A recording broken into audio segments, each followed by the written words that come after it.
जब 18 दिन का युद्ध समाप्त हो जाता है तो श्री कृष्ण अर्जुन को उसके रथ से नीचे उतर जाने के लिए कहते हैं। जब अर्जुन उतर जाता है तो वे उसे कुछ दूरी पर ले जाते हैं। तब वे हनुमान जी को रथ के ध्वज से उतर आने का संकेत करते हैं। जैसे ही श्री हनुमान उस रथ से उतरते हैं, अर्जुन के रथ के अश्व जीवित ही जल जाते हैं और रथ में विस्फोट हो जाता है।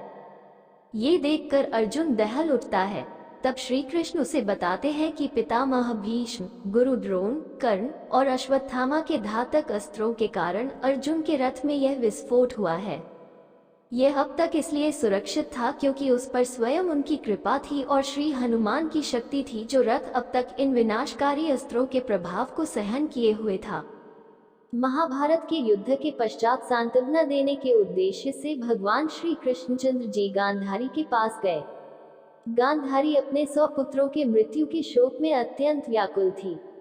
भगवान श्री कृष्णचंद्र को देखते ही गांधारी ने क्रोधित होकर उन्हें श्राप दे दिया कि तुम्हारे कारण से जिस प्रकार से मेरे 100 पुत्रों का आपस में लड़कर के नाश हुआ है, उसी प्रकार तुम्हारे यदुवंश का भी आपस में एक दूसरे को मारने के कारण नाश हो जाएगा।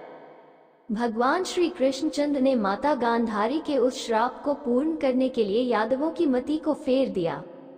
एक दिन अहंकार के वश में आकर कुछ यदुवंशी बालकों ने दुर्वासा ऋषि का अपमान कर दिया। इस पर दुर्वासा ऋषि ने शाप दे दिया कि यादव वंश का नाश हो जाए।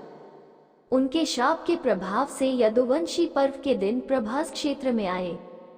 पर्व के हर्ष में उन्होंने अति नशीली मदिरा पी ली और मतवाले होकर एक दूसरे को मारने लगे। इस तरह से भगवान श्री कृष्णचंद्र को छोड़कर एक भी यादव जीवित न बचा।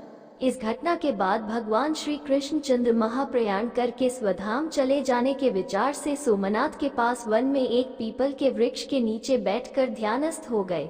जरा नामक एक बहेलिये ने भूलवश उन्हें हिरण समझकर विषयुक्त बाण चला दिया, जो कि उनके पैर के तलुवे में जाकर लगा और भगवान श्री कृष्णचंद्र स्वधाम को पधार गए।